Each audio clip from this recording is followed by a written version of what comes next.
Hey everyone, welcome back to the Guided Programming Coaching Call. I'm Coach Mike.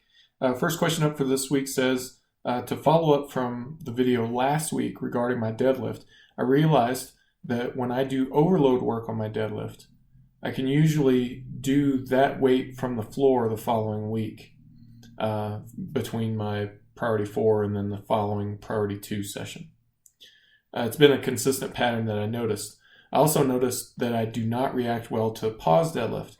Before guided programming, my estimated 1RM started to dip when I introduced pause deadlift, and it seems like that's the case right now also.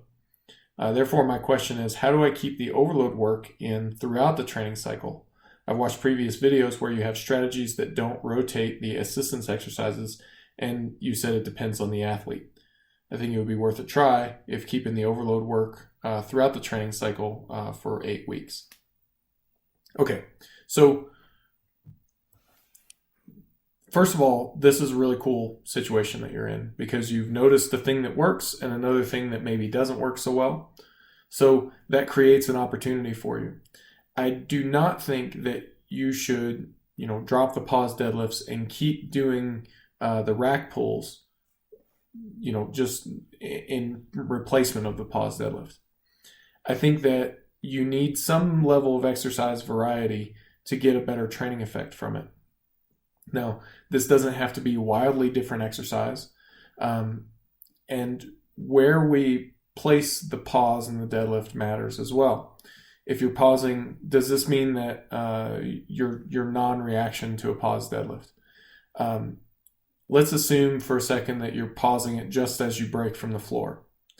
So you're not responding well to that pause deadlift. Pausing the deadlift below your knee may make a difference, especially if your weak range of motion tends to be at the top. The block pulls are something that works well for you. So I'm not necessarily telling you to just do your pause deadlift below the knee instead, although that may be a thing that you want to try. What I'm getting at is that we need to put another exercise in place that's not a block pull that you also respond well to.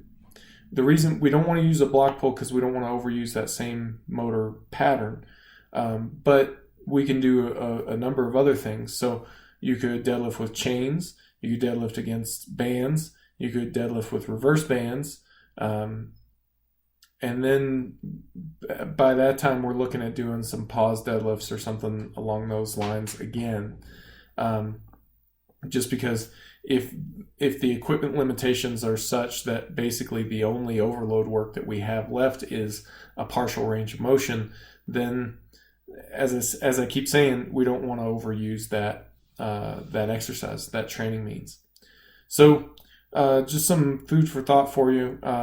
I would recommend replacing the pause deadlift with something, and it doesn't have to be anything complicated. It can just be a 1-for-1 swap. Every time you see pause deadlift, instead you do deadlifts with chains or something along those lines.